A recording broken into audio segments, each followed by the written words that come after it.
So, best questions to start with. Yes. Tell me why they call you Barefoot Ted. Barefoot Ted. Well, it's a long but short story. Back in the day when I started running barefoot, well, not many people were doing it, and the little forum group that I was on, we could take on the moniker Barefoot Ted if and when we could achieve a barefoot marathon. And so I was able to do that, and therefore I took on the name Barefoot Ted, which sort of ended up being a great tool. If you said you're Barefoot Ted, then people didn't have to, maybe they thought you were a bit odd, but nonetheless they no longer had to wonder why you were barefoot. Yeah, good, there it is. So your full name's Ted McDonald. That's correct. Any relation to Ronald?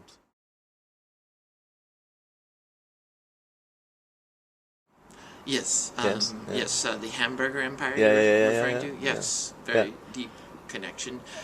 Both of us are clowns and have unique hairstyles. Good, good. Yes. Have you got any relation to Trevor McDonald?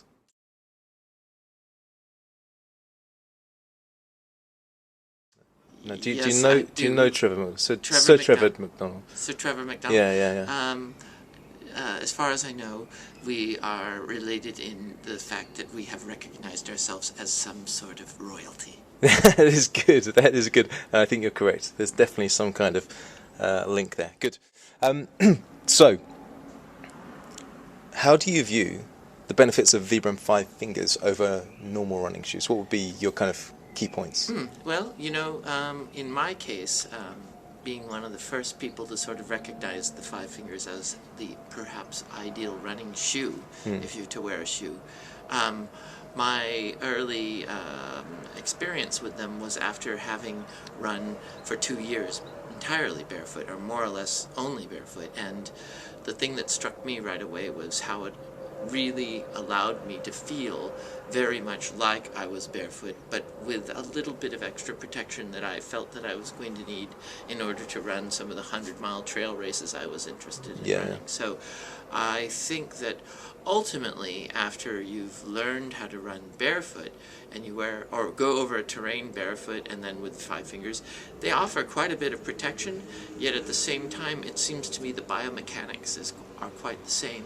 And as a matter of fact, I purposely did training for a 100K race that I ultimately ended up on asphalt, that I ultimately ended up doing barefoot, and I purposely did all my training in Fivefingers to show that there was a carryover between training in Fivefingers and actually being able to run entirely barefoot. Okay, great, that's fantastic.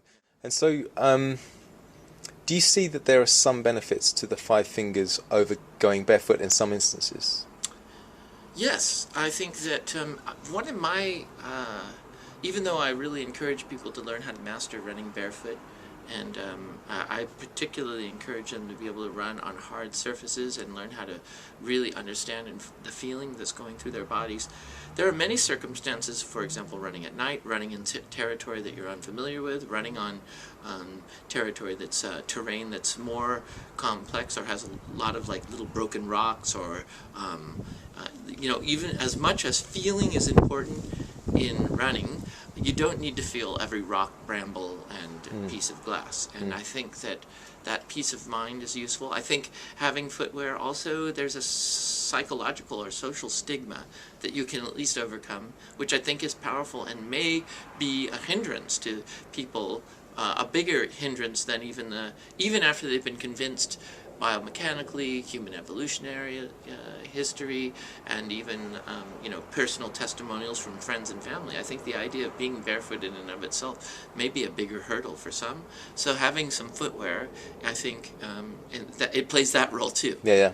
You become part of the tribe. But so there's lots of benefits also to going barefoot over being in a minimalist shoe like a Fivefinger as well. And some of those include, an incredibly, significantly larger amount of feedback through your feet. Maybe this sense of grounding or earthing that's kind of in vogue and might be very interesting to investigate. Also, just adding another dimension of connectedness and vulnerability, which I think may make people have to become that much more aware of what they're doing. So those are attributes.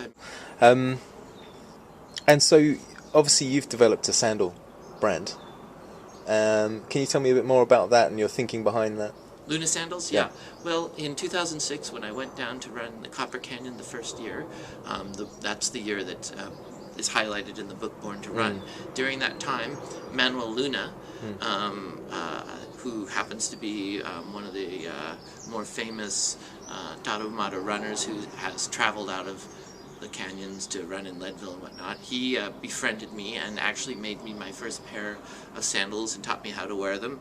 And from that day, I continued to make them and experiment with them, and it kind of ended up integrating with my own overall study of indigenous footwear and sandals throughout history. I'm very interested in the natural selection of footwear that human beings have been so kind to either leave us, archaeological memories of. And the sandal that I like to wear happens to have a design that's, minimum of 10,000 years old in North America, and probably has roots that go back further than that. So he taught me how to make them. I came home, I started making them for myself, then I started to sort of supplement the cost of buying materials, making them for others and selling kits. And to make a long story short, it finally became clear to me that I was going to have to do something more formal, because I was no longer able to fulfill the orders that people were sending to me. And it was a one monkey operation, I used to call it.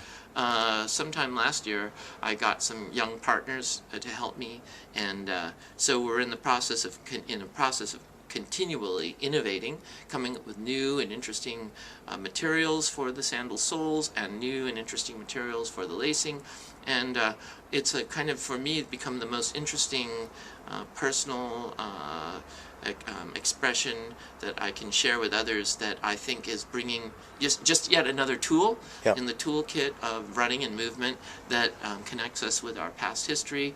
And I think an important part of that sandals is that it allows air to be to the foot, and the foot to be a little bit more vulnerable in some sense, yet at the same time protection from the soles of our feet, which can be very useful in many, many situations. Sure. Okay, great. And so what would your idea of the gold standard shoe be? The gold standard shoe would be as follows. It would be a shoe that was had a self-healing material, in other words, using nanotechnology in some form. It would be essentially self-nourishing, in other words, gathering materials from its surroundings to regrow itself. It would interface with our spinal cord and brain in some way. And ideally, it would be something that we would eat food to grow. That's fantastic. Yeah, that's to me the ideal one. Excellent. I think I know what you're talking about.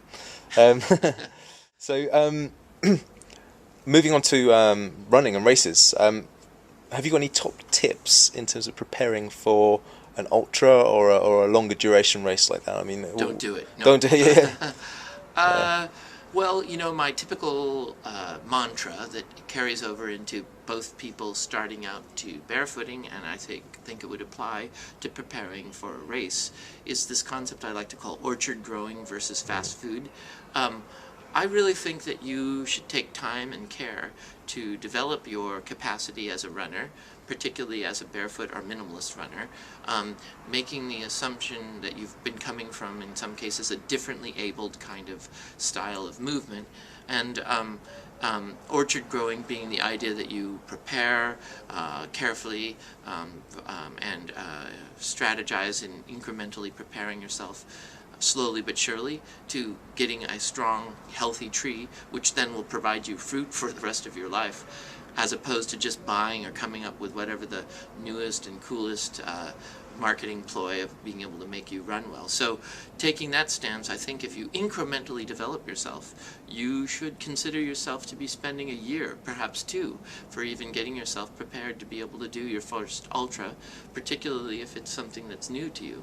But there's so that would, incrementally developing yourself and trying to keep it fun, and finding a good balance between the sheer joy of movement and the discipline required to develop the capacity to go that far. But If you do that, you'll go far. Right. Awesome. Awesome.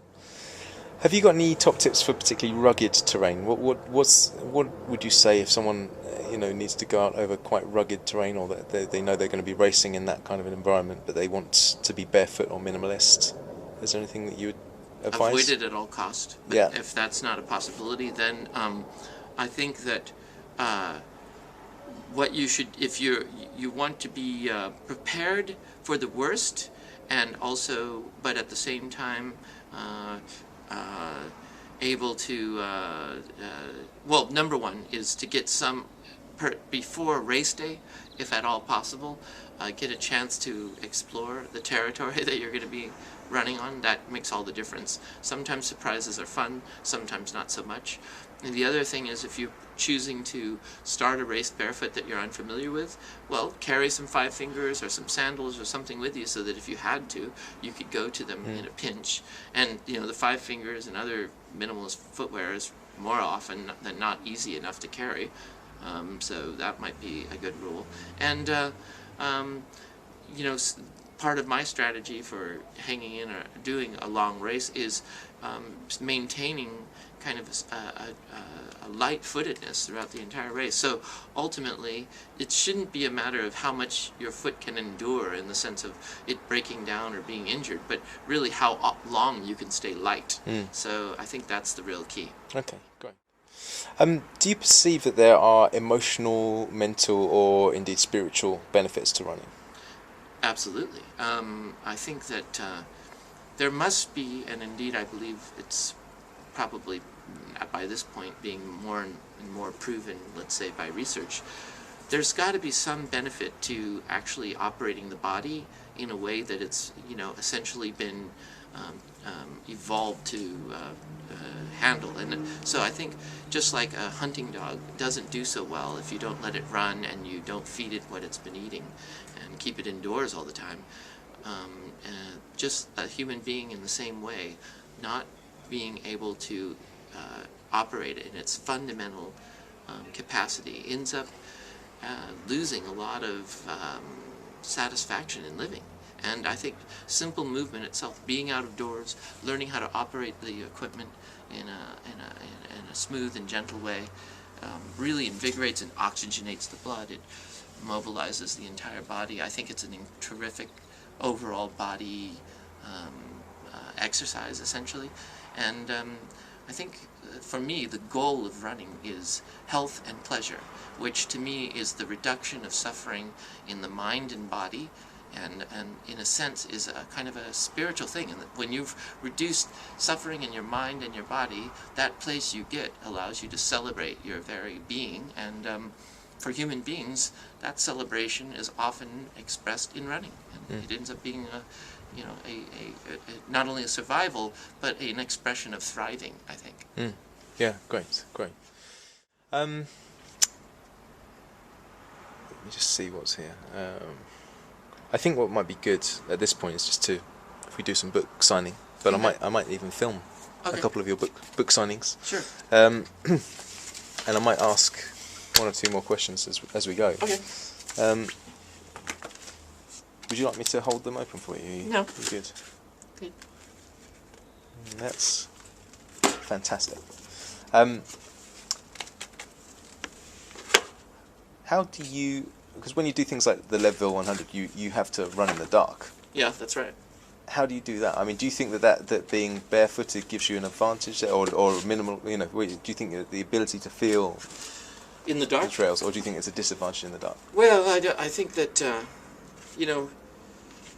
it definitely isn't an advantage to be more vulnerable and then having even less. Being barefoot, one of the things is when you're at least in the daylight, at least you can tune into all your senses and run with a little bit of safety. I think on trails at night, it certainly isn't easier.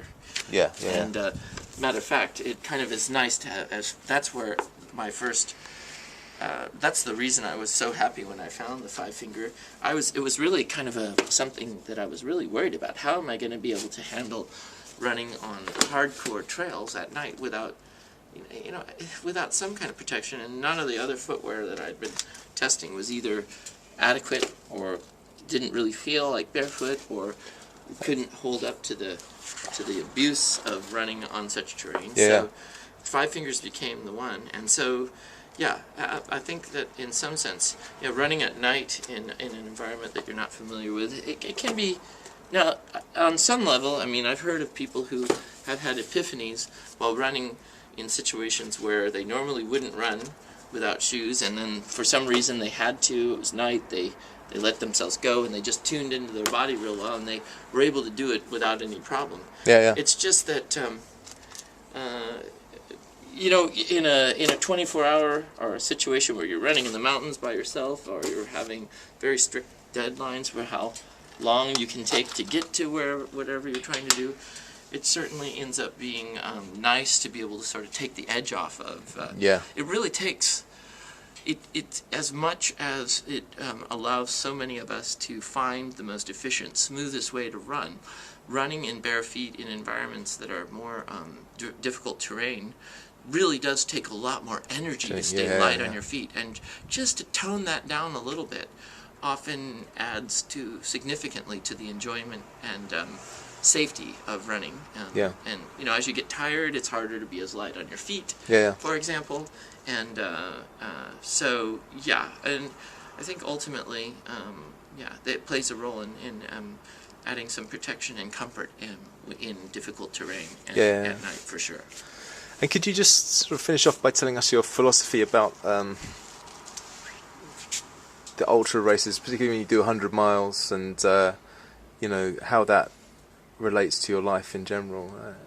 I think that what those races have really meant to me, it's been about learning how to me, in a way, it's a celebration of human exuberance, or to me, rather than a race, it's an event where the participants are essentially doing a dance of vitality and finding a way without injury. To me, it shouldn't be a stunt. In other words, I don't want to be broken by doing this. I want to be invigorated and strengthened, and by finding a way to get your mind and body around the idea of a big round number like 100 miles through the mountains, I believe is a profound way of expressing to yourself and the world the seriousness of your pursuit, the legitimacy of your capacity, and overall gives you a kind of confidence and hardiness that you can apply to other parts of your life. So you learn how to stay focused on the goal. You learn how to realize that when hard times are there, if you follow the principles and stick in there, even difficult times pass, and in the end you achieve a kind of odyssey, an adventure that carries for you into the rest of your life, a sort of a sense of pride that you have taken this vehicle that you are the only one in the universe known to operate, and you've taken it and done something extraordinary and told a story that indeed inspires others to want to take their own vehicle and see what it can do. So it's personally inspiring and confidence building, and indeed ends up being a great story for the rest of the world. Great. And you mentioned this analogy of the years relating to the miles. Yeah, I like to start, I like to look at 100-mile races as a lifetime, a human lifetime, 100-year lifetime. And starting out, of course, at 0 and working your way through the years. And indeed, one of my favorite sayings is, if you're worn out by 50, you're in trouble. You better be fresh at 50 if you want to make it to 100. And so what it really is about to me is conserving and remaining strongly focused on being in that sweet spot of running that I talk about so much, which for me is gentle landings, this quicker cadence, and the way I'm holding my upper body primarily. And following that, I'm able to go 100 miles. And when I turn 100, I'm not sad to leave. The race. I mean, I'm not sad to die at that point. It's kind of, you've had a long glorious life. Fantastic. So I think we'll have to wrap it up there. But to finish off, of course, you're known as Barefoot Ted. Have you ever considered doing a naked race? A purely naked race? Naked race. Not really. No. I think I'd run at the very, maybe with, I do enjoy running in my stretchy pants. Yeah. So to me, I think I'm a little bit, I might do it, but I think even our ancestors, Dr. Lieberman brought this up in a talk at the, I think it was at the New York Marathon, but all throughout the world, males have worn some kind of, you know, for lack of a better term, I don't think, what is it called? Loincloth. Yeah. And I think that, I'm going to preserve that tradition too. I think I'm comfortable. A loincloth might be the furthest I go, although I know plenty of people that do nude, and probably I'd be inspired in the right circumstance. But it's not like an underlying drive of mine. I get down to the least amount and feel very comfortable being able to be socially acceptable and still doing what I love every day, everywhere. And that's my stretchy pants give me the equivalent of that. Perfect. Without causing concern. So it's going to be a while until we see Barefoot Ted. More likely than not. Yeah. Okay. All right. Fair enough. Thank you very much, Ted. Awesome.